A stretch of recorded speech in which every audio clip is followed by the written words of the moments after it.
What's going on, guys? This is Empty Box, and this is Race Room Racing Experience, where today we're going to be talking about the DTM 1992 package, which features the most legendary touring cars around, such as the Ford Mustang GT DTM.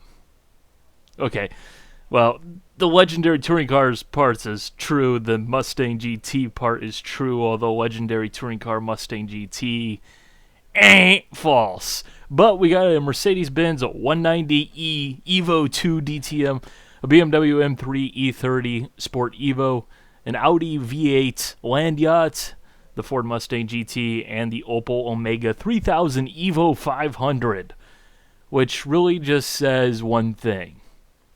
This is early 90s awesomeness. There's not a single car in this package that just doesn't say, yeah. Yeah, I've said multiple times I'm not a fan of touring car racing, but you know what? That's kind of a little bit false. I think pretty much anybody who is a racing fan is going to say, you know what? This is a car list that every game should have, because there's not a single car in this little package that doesn't just ooze awesomeness and nostalgia and fun and things like that. What we're going to be doing here, we're going to be doing a 30-minute race, and we are going to be driving the Mustang GT DTM because it's become my favorite car in the package because the game is bugged. There's this thing that happens, and it's rendered me unable to select any other car in this package. It's like, I like the Mercedes. It's a great, fun car to drive. You know, I'm an M3 E30 fan. I love that car.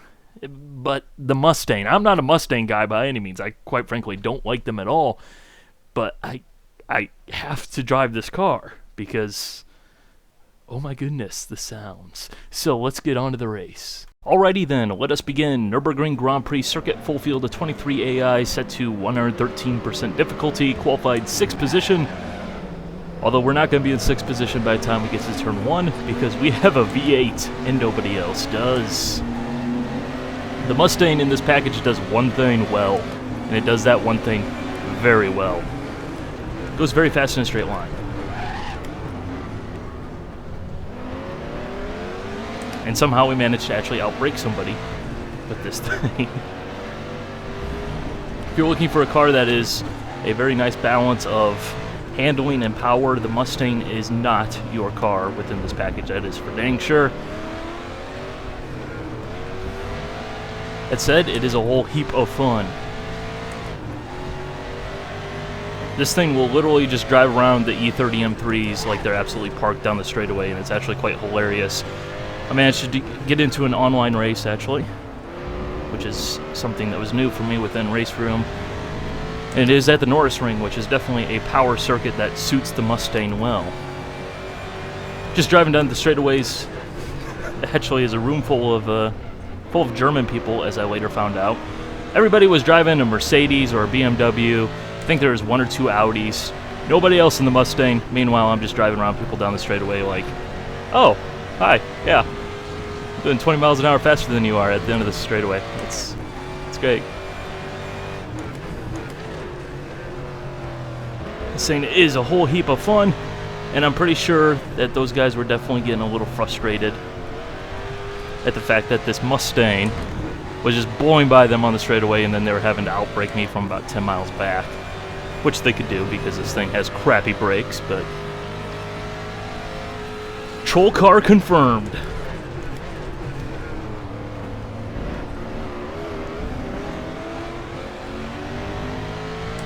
A little squirrely there.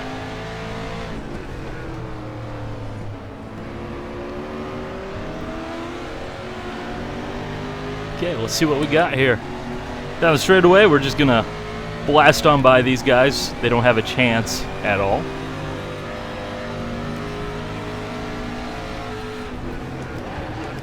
As soon as we get into the corner, you can see they just rocket out in front of us. Makes things really fun. And that's one of the great things with this package. You have 5 cars within this pack, and they're different.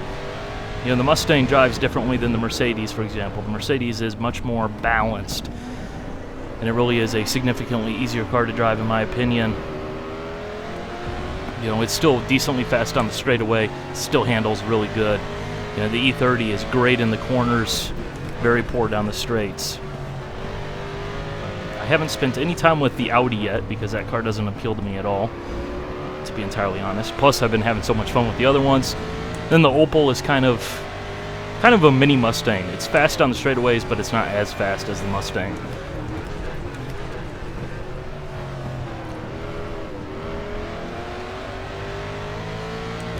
So it's not only 5 cars, but it's 5 cars that are different than one another.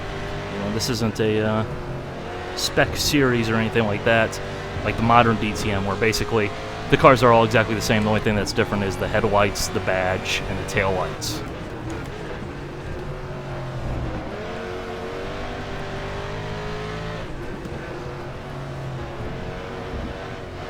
Plus, this car has such a noise. It's so great.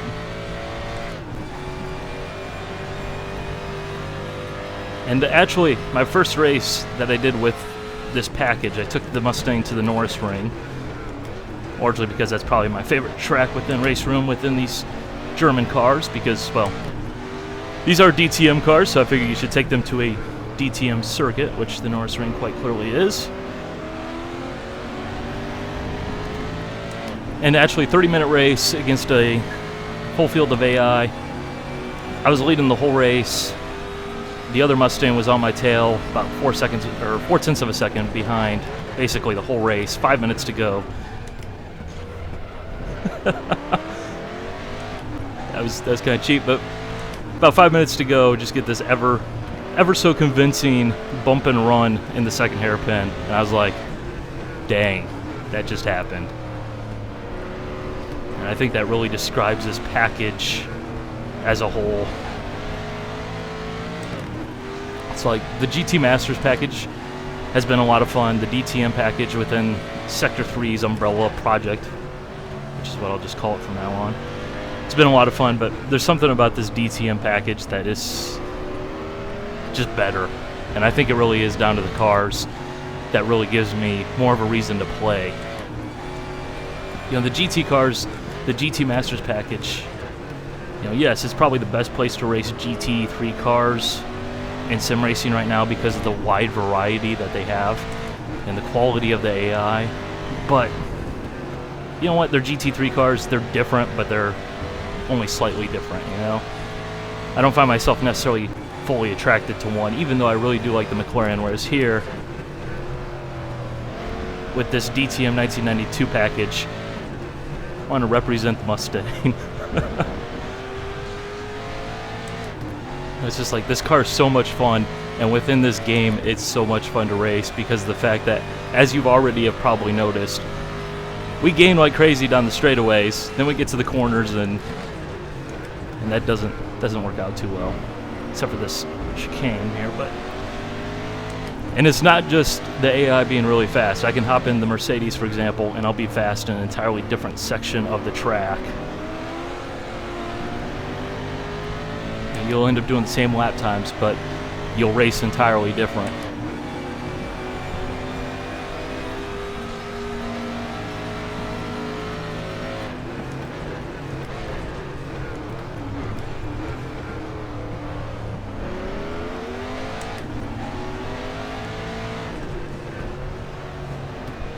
But between the excitement that is this package, I mean,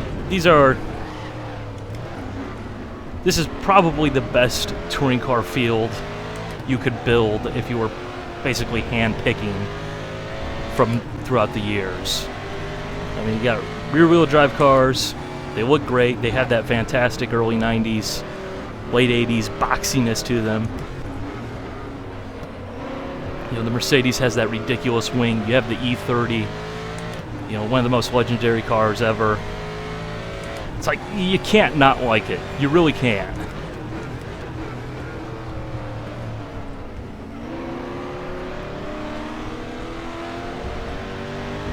It's really just a whole heap of fun.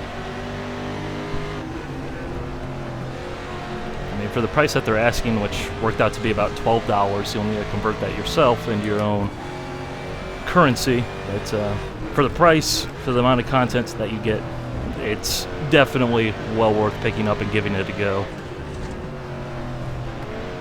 The only problem is because it is just a content pack for race room or racing experience and not a standalone experience itself, like with the DTM or the ADAC GT3, there are no tracks included, which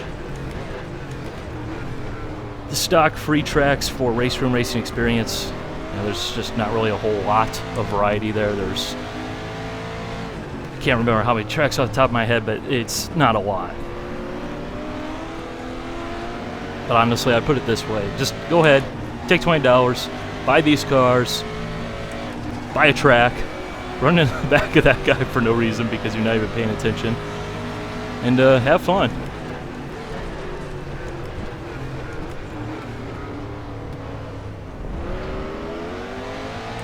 Especially if you are into offline racing.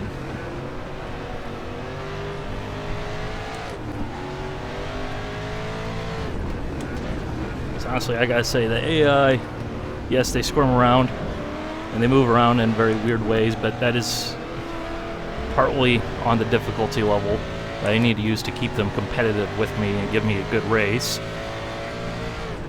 Yes, they're a little bit too aggressive for my taste, but heck, that's what it takes to keep me pushing, keeps me enthralled in the race. I guess I'll just have to live with that. Would like to see an aggression slider. Definitely would like to see that, but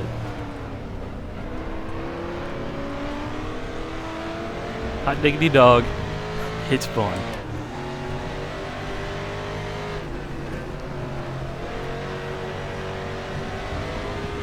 Yeah, going through the Schumacher S there and the Mercedes, it's pretty much almost flat out. In this car, it is definitely a corner you want to lift for.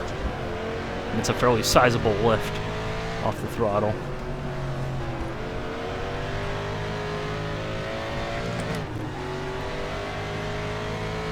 There's also been recent news that Sector 3 has announced that they'll be creating a laser scan version of the Nurburgring Nordschleife, which that track plus these cars equals, oh my goodness. Other sims may have the E30, they may have the Mercedes even. But to be honest, I'm gonna say something I never thought I'd say. I want the Mustang. I don't want the E30, I want the Mustang. Especially with these sounds.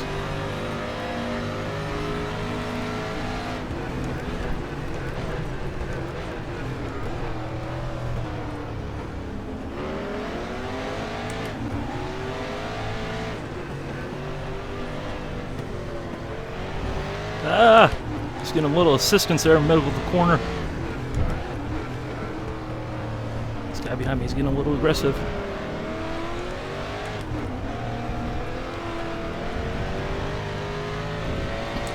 You can see just how much ground we lose into that first hairpin of the stadium section.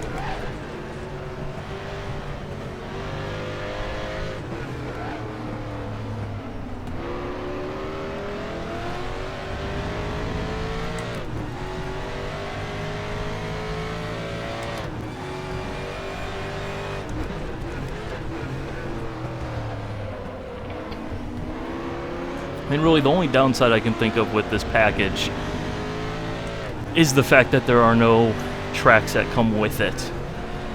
And the tracks within Race Room Racing Experience, which you can race on anything that's been released in Race Room Racing Experience because it is just a package deal, and plus they've also kind of changed their methodology regarding that. Big slide there in front of us. But, you know, I'd love to see some of the historic tracks that this series used to race on, you know, or at least something that kind of feels more fitting. I mean, heck, even the, 1992 version of the Nurburgring, the Grand Prix circuit here, would have been nice. Which is actually kind of strange that that's not available because, as far as I can tell, they have the track basically already built for that with the... what basically the VLN series uses with the 24-hour circuit where you bypass the arena section.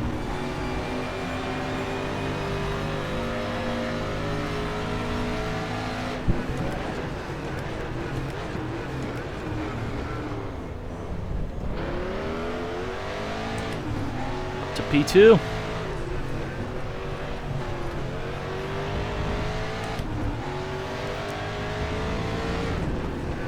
Gotta be careful with those curbs because they will eat your car. It will make you spin around if you ain't careful.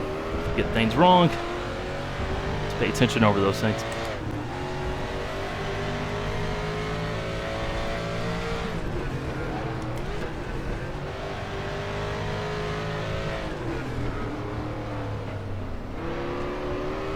Corner, so much fun.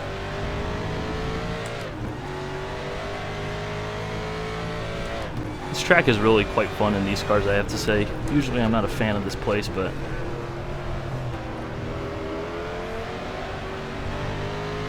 maybe it's the Mustang again.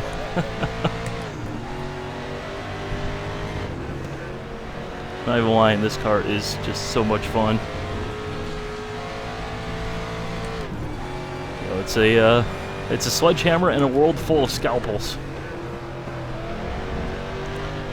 And sometimes it's fun to do scalpel work with a sledgehammer. May not be the most efficient thing, but still. Brain surgery with a sledgehammer. That's probably not a good idea. Don't try that at home, folks.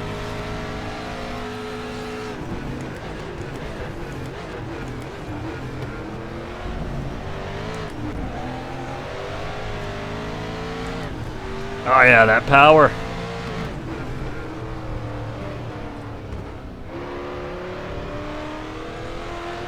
You can flash your headlights all you would like, sir. You're toast. You're toast.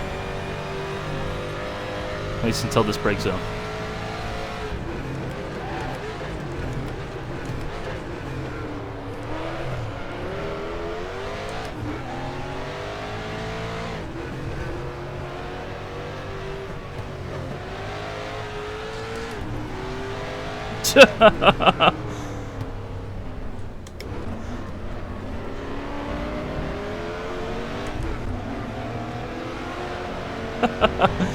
Oh boy, to think that there's other racing games out there where the AI puts up zero fight, and as soon as you pass them, they'll never pass you back.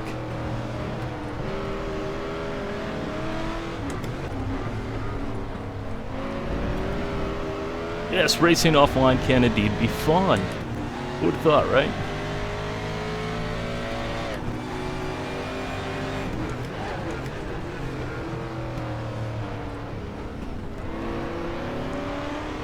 Well, these guys are really slow through that corner. See if we can go through the Schumacher-esque side by side. Most racing games, that results in the AI basically spazzing out and locking up the brakes before you get to the corner. Alternatively, they just turn into the corner like you're not even there and send you flying off to the left somewhere.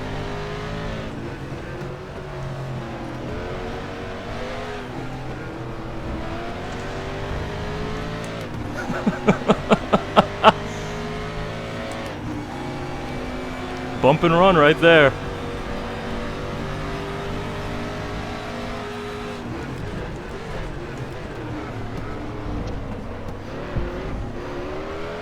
That's kind of close to shortcutting the chicane there, but I think that's illegal. He deserved it.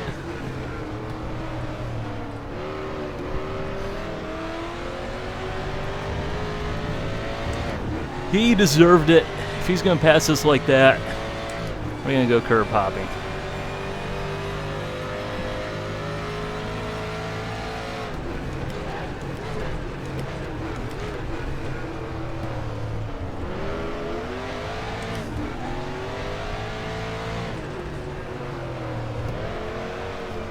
Ah, he's way out of it, way off the line.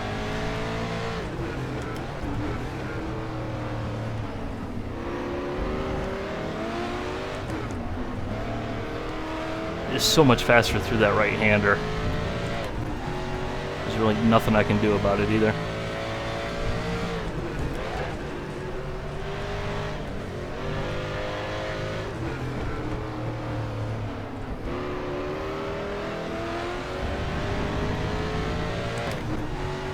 He's off like a rocket, and the gap to first place has opened up a bit.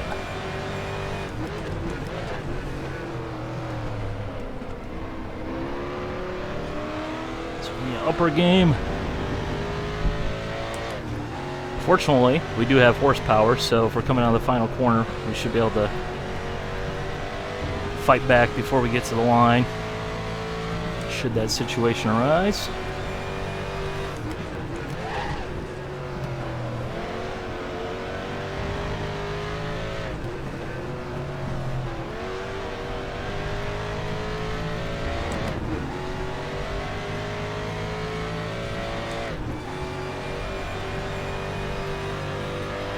It's so nice to have straightaway speed on everybody.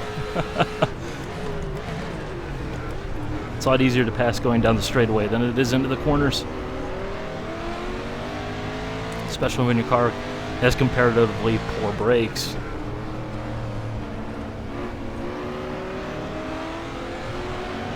You can run, but you can't hide! Although I can bounce it off the rev limiter.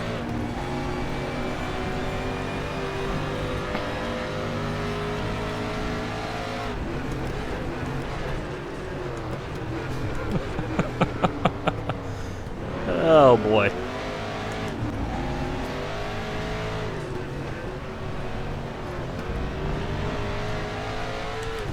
On a side note, I am actually using auto clutch in left foot braking. Typically I wouldn't do that in these cars. Basically, while trying to make this video, my pedals have seemingly developed an issue with the wiring. If you're familiar with the Fanatec Club Sport pedals, it's the wiring that goes to the sensitivity potentiometers that seem to be causing an issue. Right now I kind of have things rigged up a little bit so that way my pedals are actually working and they're actually functional. I just don't want to move anything or induce any extra movement, which is why I'm not using clutch pedal and heel and towing like I typically would. But that's on my pedals, not on the game.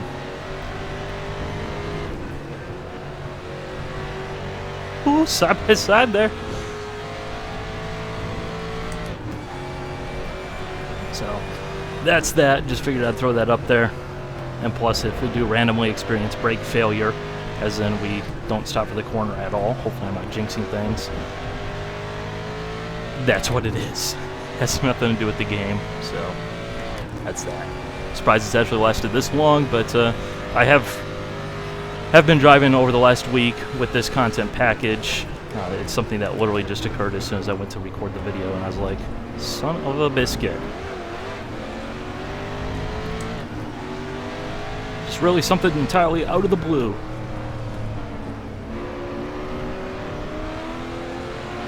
But you know what? I'm going to go ahead and shut up and let you guys enjoy the sounds of the Mustang for a lap.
Seriously, I love these sounds. I love these sounds a lot. I also love driving right past Mercedes like they're absolutely parked because of V8, bro.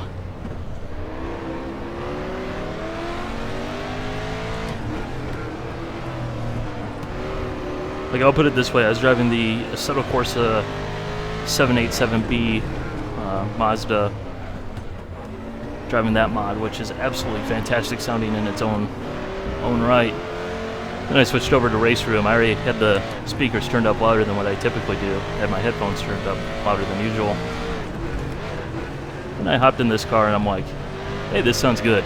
I'm going to turn it up to basically twice as loud as it already was, which is already like 4 times louder than I usually play with the volume turned up to. Yeah, but it sounds so good.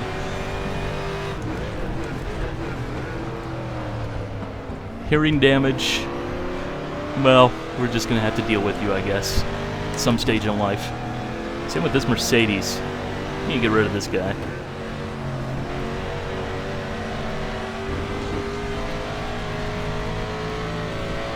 We need to pass this guy.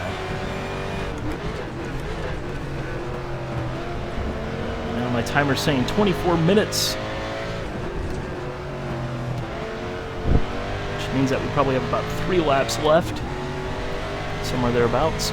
You can actually turn on a display that'll show you the time. A couple people pointed this out in the previous video that I did, which I already knew. I just don't have my keyboard handy and I can't find the specific button that I want to press, and I don't really want to put it on my steering wheel, so I kind of have a set system in regards to that. So I like to stick to things, that way I don't have to memorize buttons for different games. But I just figured I'd throw that out in case there was any confusion, although I don't think there really was.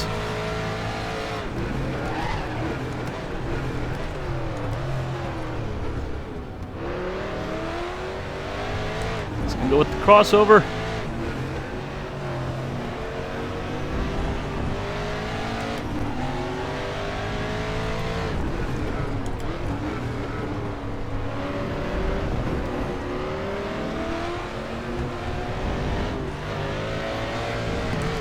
And there is a sea of angry Germans behind me. Oh my goodness.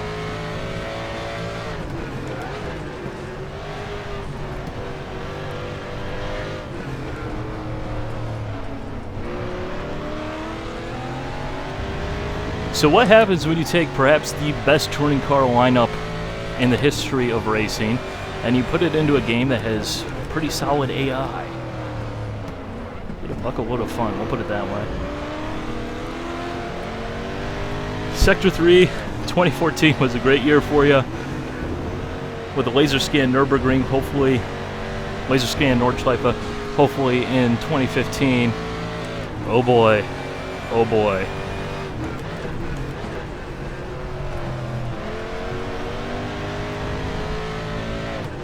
Sim racing landscape definitely changes fast, that is for dang sure.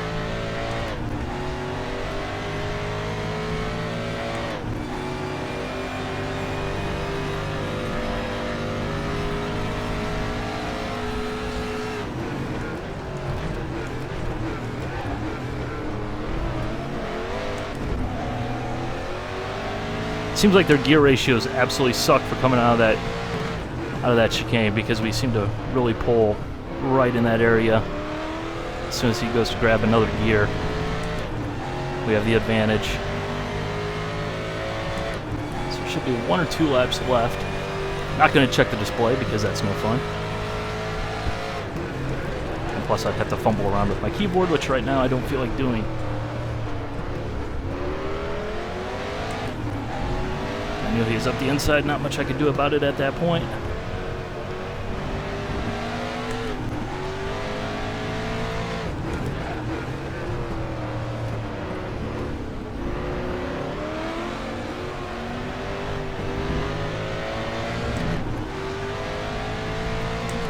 Oh man! Oh man!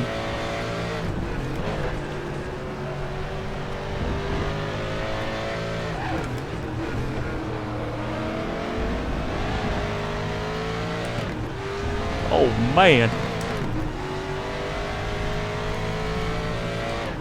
We have got a race.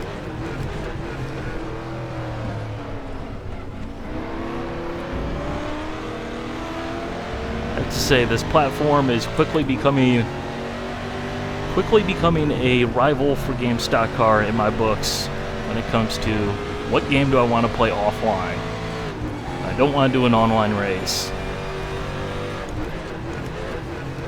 Which, if you've been around this channel for a while, you know I am a huge fan of GameStop Car. And that's pretty much always one of the first things that comes out when people say, what sim should I buy? I'm not familiar with these games. The answer usually is GameStop Car. I'm starting to have to add Race Room into that pile.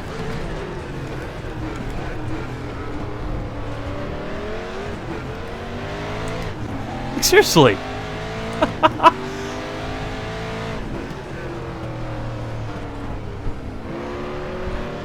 Like, this might sound totally crazy to some of you guys, but I've been playing racing games, like, for a very long time now.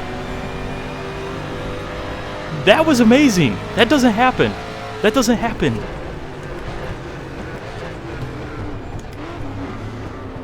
Like, every other racing game that I've played, they just basically, oh, well, you're ahead of me going into the corner, I guess you win. We're on the final lap now, almost certainly.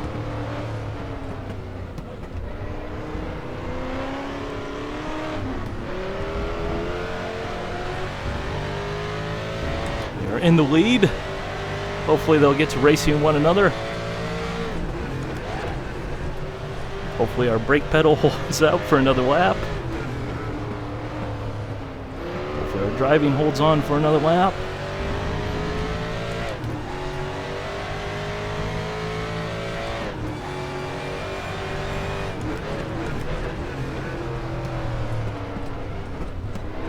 Into the corner. We're off.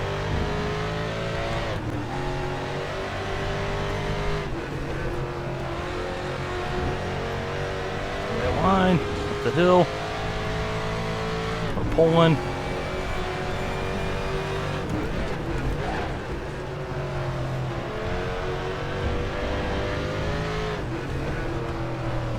Just don't screw this corner up. So I do anyways. They're so fast through there, but we do have the power.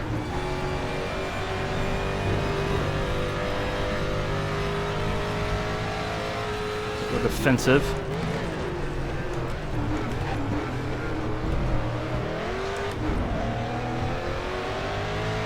Okay, one last corner.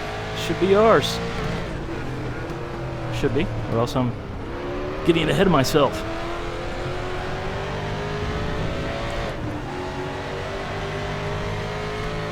Yes!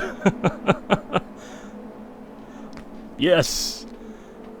Although they totally screwed me over again. I don't understand what is happening here with Race Room Racing Experience and why that continues to happen. I swear, every race I managed to finish third. There's definitely something goofy going on, or there's some sort of rule that's not being explained to me properly. But I most certainly won that race. I'm just saying.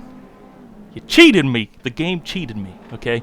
They're too jealous. Must have been the German officials saying, hey, whoa, we can't have that Mustang win. We can't have that Mustang win. It's got to be one of the Germans. Ja?